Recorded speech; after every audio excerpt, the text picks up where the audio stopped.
Hello, my viewers. Welcome back to an episode of Arsenal Live. My video title, and the video is about the Pittsburgh Steelers versus the Jaguars game review. The game just ended. The Steelers got the victory, 16-15.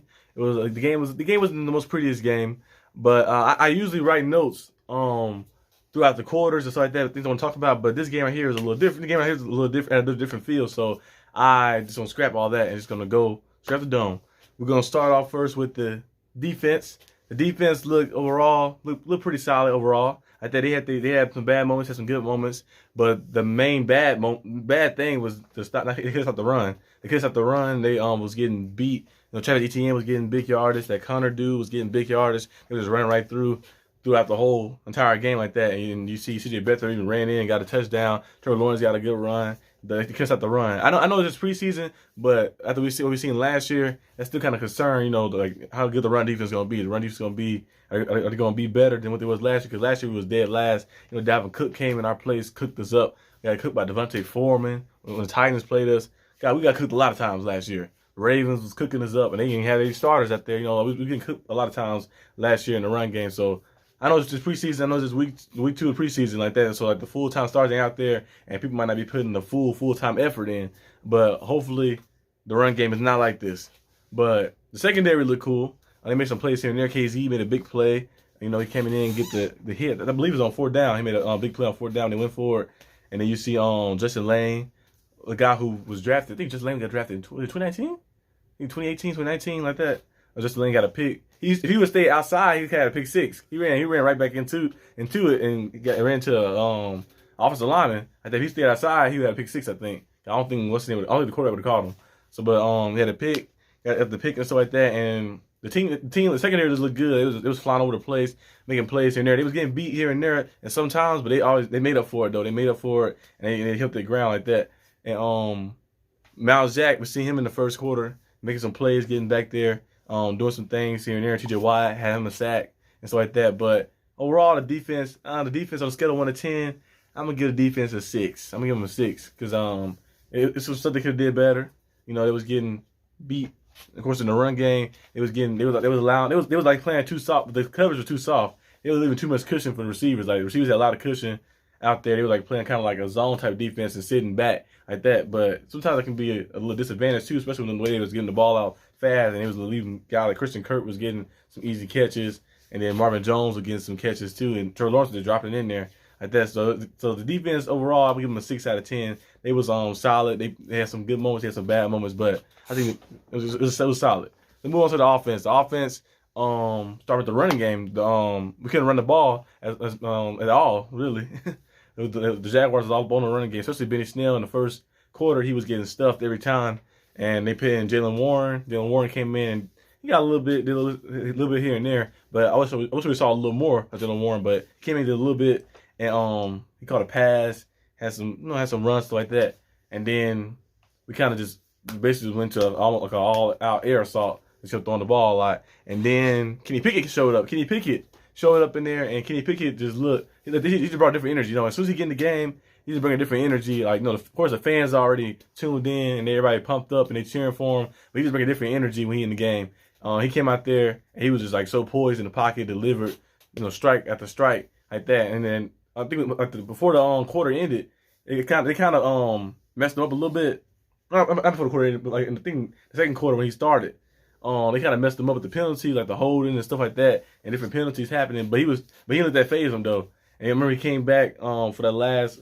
Like 1 minute, it was like 1 minute left, 1 minute 30 seconds left on the clock, and he let the touchdown drive before the halftime. He just went out there and just poised. Like the difference between him and Mitchell, like Mr. Trubisky in the first quarter, he was getting pressure to him, and he'll roll out. Now, of course, getting out the pocket is good too, but sometimes you can get yourself in trouble if you do that too much, because like he almost threw a pick like that. But get out the pocket can be good, but I like the way Kenny Pickett just stood in the pocket, and just like stepped up and used his footwork. Stepped up into his throws to Deontay Johnson in the middle. That almost went for a touchdown. And he got caught by his shoestring tackle, basically.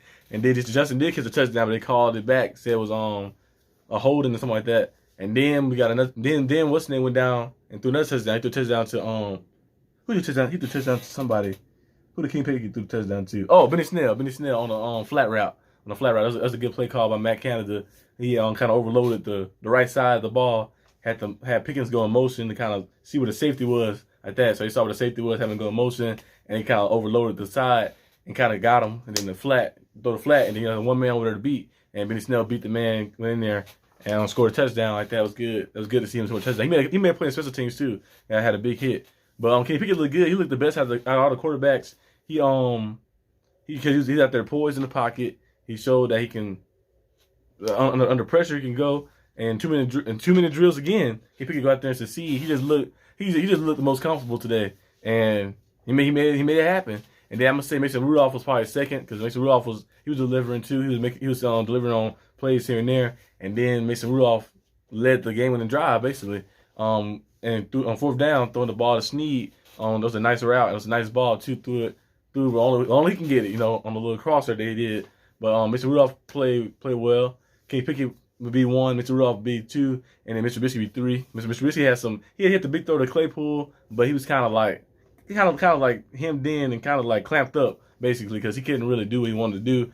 He got in the pocket a little too much. I feel like he should have stayed in the pocket and just like went through his reads first. He got in the pocket kind of like early in some plays, and then it just didn't work out. But one thing good though about the mobile QBs we have in our team, like of course, Kenny Pickett's and the Mr. Trubisky's, it like opened up more for the offense. Last year Big Ben was couldn't really move like he used to do, can move. So like it kind of was like a hit or miss. So it was like either Big Ben gonna make the throw and complete with somebody, or he's gonna hold the ball too long and get sacked, or something will happen like that. He'll have to force himself into the throw. But now with guys who can get the pocket to move, they can keep plays alive, or they can just get out and maybe get a few yards or something, or roll out to throw the ball away. Not in the end zone to get a safety, but like Mason Rudolph did. But overall, the quarterbacks look pretty good, though. Look pretty solid. Kenny Pickett is the best. I seen today he was the most comfortable. And Mr. Trubisky was second. And then you have, Mason Rudolph was second. Then Mr. Trubisky is last. And then Pat Freiermuth, the Kenny Pickett connection was on point. Dieter Johnson looking good out there. Pickens was looking cool, too. I think he had 1 or 2 catches out there. And then, the O-line did look a little bad in the first quarter. It was getting beat. I think Mr. Trubisky really had time to do some stuff, but he did get himself into trouble though, rolling out a little early sometimes on some of those plays. But the O-line was getting beat here and there, and they couldn't open any gaps in the run game too much either. So they was getting, and the Jaguars were only sitting 4 people out there. But Josh Allen was getting on the edge and just going crazy. He was going crazy up the edge and just getting in there.